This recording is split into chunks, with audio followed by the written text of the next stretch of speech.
Be nice to Moss and Mrs. Be obedient, be nice, and work hard. That was all Sunday school taught us.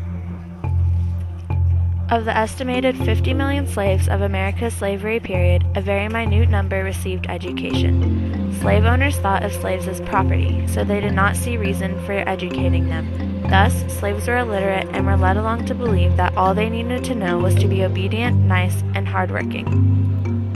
Post-Civil War, missionaries traveled around the nation, setting up schools for African American children. They were surprised to discover that one already existed.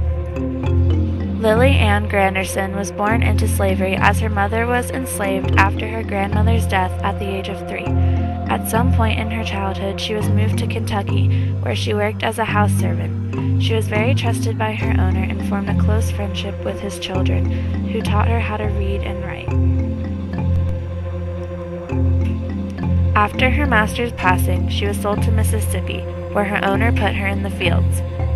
Because she spent her whole life as a house servant, the conditions of the field were very hard on her. So hard that she once said to a friend,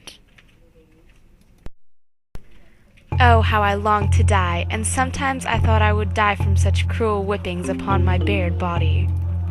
Her health began to decline quickly, and her owner decided to have her work as a servant in his house in Natchez, Mississippi.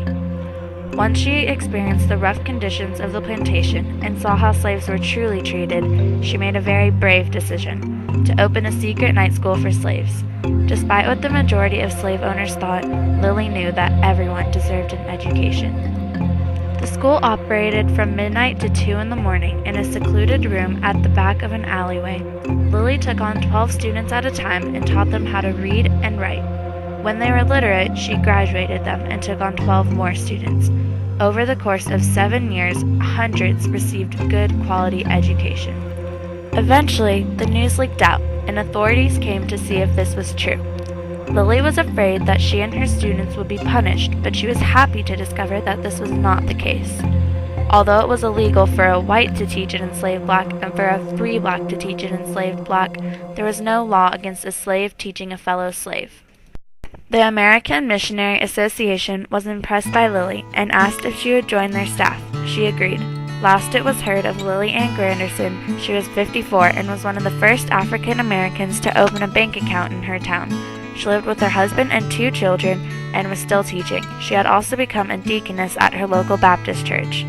Her works could also be compared to the modern-day works of Oprah Winfrey. Similar to Lily, Oprah also appreciates the importance of education. She once said, "Because of what reading and learning has done for me, I believe that education is the door to freedom, that it changes everything." Oprah's Angel Network, with the help of the Free the Children organization, has built and maintained 30 schools all across the world. Both Lily and Oprah have gone out of their way to provide education to underprivileged people who can't access it but are deserving nonetheless. Because Lily made a brave decision, she provided great education to hundreds at the secret slave school, and even more than that after she became part of the American Missionary Association.